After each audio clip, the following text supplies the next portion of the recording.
Everyone, welcome to my channel. আজকে হাজির আছি আপনার মাঝে এই ফোনটা নিয়ে। এটা হলো Oppo A38 ফোনটি। এই ফোনটি পাওয়া যাচ্ছে দুইটি ভেরিয়েন্টে, 4GB 128GB আর 6GB 128GB।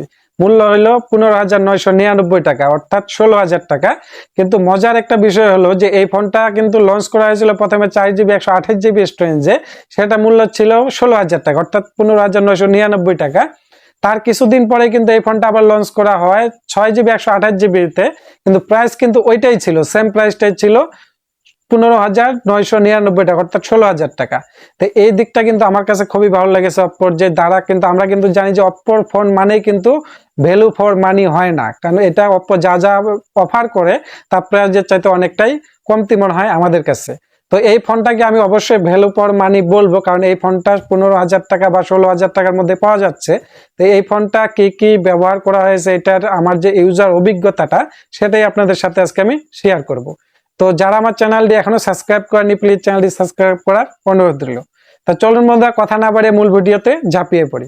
প্রথমে এই ফোনটি আমি ডিজাইন নিয়ে কথা বলবো, কিন্তু তার আগে চলুন এই ফোনটা আগে আনবক্সিং করে দেখি যে এই ফোনটার বক্সের ভিতর কি কি দেওয়া রয়েছে।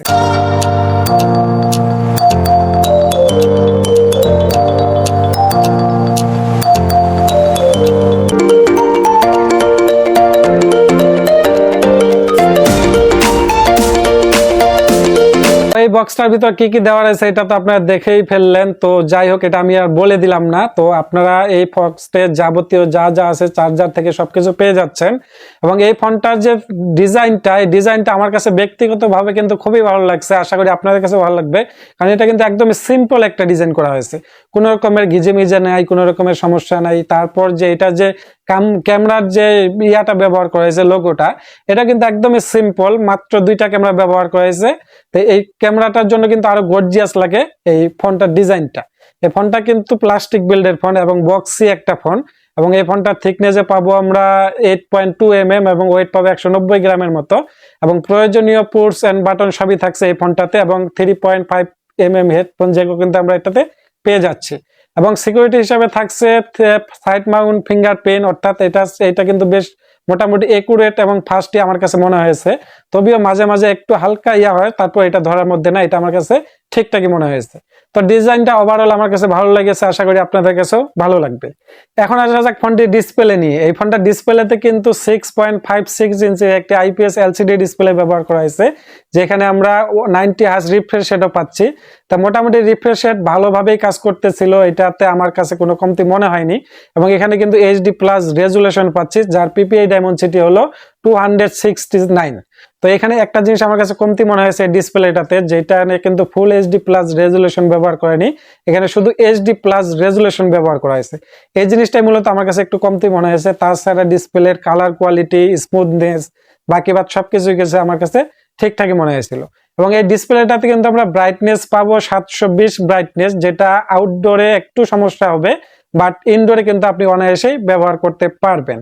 তো এই ডিসপ্লেটা আমার কাছে শুধুমাত্র ফুল HD+ রেজুলেশনটা ছাড়া, তাছাড়া সবকিছু আমার কাছে ঠিকঠাক মনে হয়েছে। তবে এই ডিসপ্লে যে প্রোটেকশনের বিষয়টা, এটা কিন্তু অবশ্যই শিওর আমি না, বা এটা কোম্পানিও শিওর করেনি।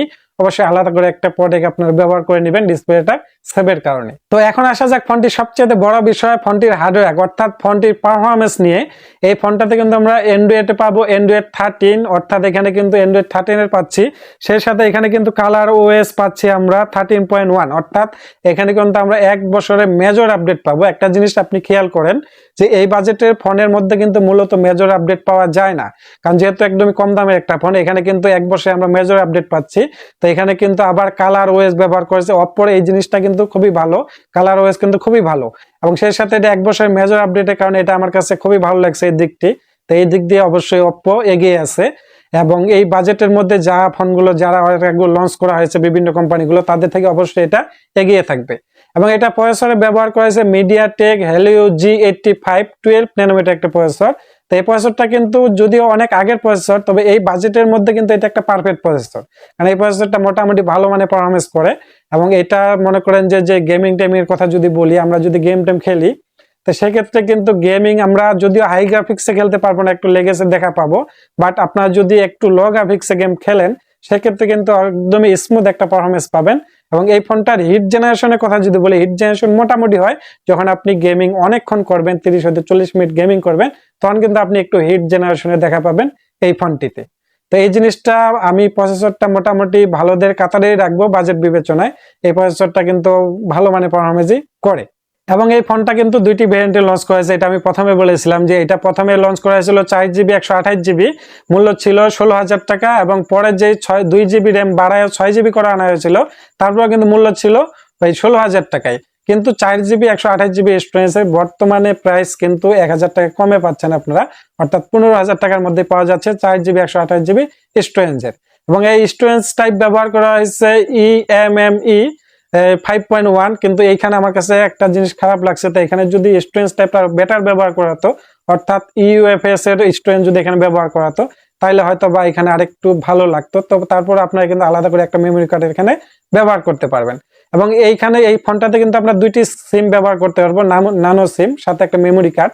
তো এই জিনিসটাও কিন্তু ভালো যে আলাদা করে যেহেতু একটা মেমোরি কার্ড ব্যবহার করা যাচ্ছে, এই জিনিসটা অবশ্যই একটা ভালো দিক, যেহেতু স্টোরেজ একটু নর্মাল ব্যবহার করা হয়েছে। এবং এই ফোনটা ব্যাটারিতে ব্যবহার করেছে 5000 mAh একটি ব্যাটারির সাথে 33 ওয়াট একটি ফাস্ট চার্জার। তো 33 ওয়াটের ফাস্ট চার্জার হওয়াতে 5000 mAh ব্যাটারির সাথে বেশ মানানসই, কারণ এটা কিন্তু সচরাচর আমরা দেখে আসি। তো এটা মোটামুটি ভালো মানে পারফরমেন্স করবে, কারণ 6 থেকে 7 ঘন্টা ব্যাটারি ব্যাকআপ আমরা পেয়ে যাব। তো সর্বশেষ যেটা আমি বিষয় নিয়ে কথা বলবো সেটা হলো ক্যামেরা। আমি ক্যামেরাটা সবার শেষে এই কারণে রাখছি যে ক্যামেরা বিষয়টা আমার কাছে তেমন একটা ভালো লাগেনি। কারণ হলো এটার মেন সেন্সরটা ছাড়া ব্যাকে কিন্তু দুইটা ক্যামেরা ব্যবহার করা হয়েছে, যার মেন ক্যামেরাটি 50 মেগাপিক্সেল। তো এই 50 মেগাপিক্সেলের ক্যামেরাতে আপনি মোটামুটি ভালো মানের ছবি পাবেন। তো এটা মোটামুটি একটা ভালো পারফরমেন্স করবে। তাই কিন্তু এখানে যে একটা ডেপথ সেন্সর ব্যবহার করেছে 2 মেগাপিক্সেলের, তা আমি মনে করি যে আসলে ডেপথ সেন্সরটা কোনো কাজের না, এটা অযথা ব্যবহার করা হয়। তো এখানে যদি এই ডেপথ সেন্সরটা না ব্যবহার করে 2 মেগাপিক্সেল একটি আলট্রা ওয়াইড ক্যামেরা ব্যবহার করা হতো, তাহলে এই ক্যামেরা প্যাকেজটা একবারে পারফেক্ট মনে হতো, আরো বেটার ছবি আমরা পেতাম। এবং এটা দিয়ে আমরা ভিডিও রেকর্ড করতে পারবো সর্বোচ্চ 1080p 30fps এ, এবং সেলফি ক্যামেরা পাচ্ছি মাত্র 5 মেগাপিক্সেল একটি সেলফি ক্যামেরা। তো এখানে কিন্তু আমাকে হতাশ করেছে এই ফোনটা, কারণ হলো যেখানে কিন্তু অনায়াসেই এর চাইতে বেটার একটা সেলফি ক্যামেরা ব্যবহার করতে পারতো। কারণ এখানে 5 মেগাপিক্সেলের না দিয়ে মনে করেন যে 12 মেগাপিক্সেলের দিতে পারতো, 15 মেগাপিক্সেলের দিতে পারতো, এটা কিন্তু অনায়াসে দিতে পারতো। তো জানি না ওপ্পো কেন এরকম করছে এই জায়গায়। তো তারপরে এই ক্যামেরা কোয়ালিটি শুধু মেন সেন্সরটা ছাড়া আমার কাছে বাকিগুলো একদমই ভালো লাগেনি ক্যামেরার বিষয়টা। তো এই জিনিসটা আমার কাছে একটু খারাপ লাগেছে। এখানে যে জিনিসগুলো আমার খারাপ লাগছে, সে আমার যে ইউজার ইয়াতে আমি যেটা পেয়েছি তার মধ্যে ক্যামেরা বিষয়টা আমার মেন সেন্সর ছাড়া বাকিগুলো ভালো লাগেনি, এবং ফুল এইচডি প্লাস রেজুলেশন পাইনি, এবং সেই সাথে এটা যে স্টোরেজ টাইপটা এটা আমার কাছে ইউএফএস থাকলে সবচেয়ে বেটার মনে হতো। তো এই জিনিসগুলো আমার কাছে কমতি মনে হয়েছে। তাছাড়া এই ফোনটা আমার যে ইউজার অভিজ্ঞতা, এটাতে আমি মনে করেন যে মোটামুটি যা যা আমি পেয়েছি তার সবকিছু আপনারা শেয়ার করলাম। তো এবং এই ফোনটা যে হিট জেনারেশনের কথা বলছিলাম, হিট জেনারেশন মোটামুটি হয়, বাট আপনি যদি লং টাইম এটা ব্যবহার করেন সেক্ষেত্রে এটা হিট জেনারেশন হবে। তো এই ভিডিওটি আপনাদের সাথে শেয়ার করলাম, কেমন লাগলো অবশ্যই কমেন্টে জানাবেন, এবং আরো নিত্য নতুন ভিডিও পেতে অবশ্যই আমার চ্যানেলটি সাবস্ক্রাইব করে রাখবেন। ভালো থাকবেন সবাই, ধন্যবাদ সবাইকে।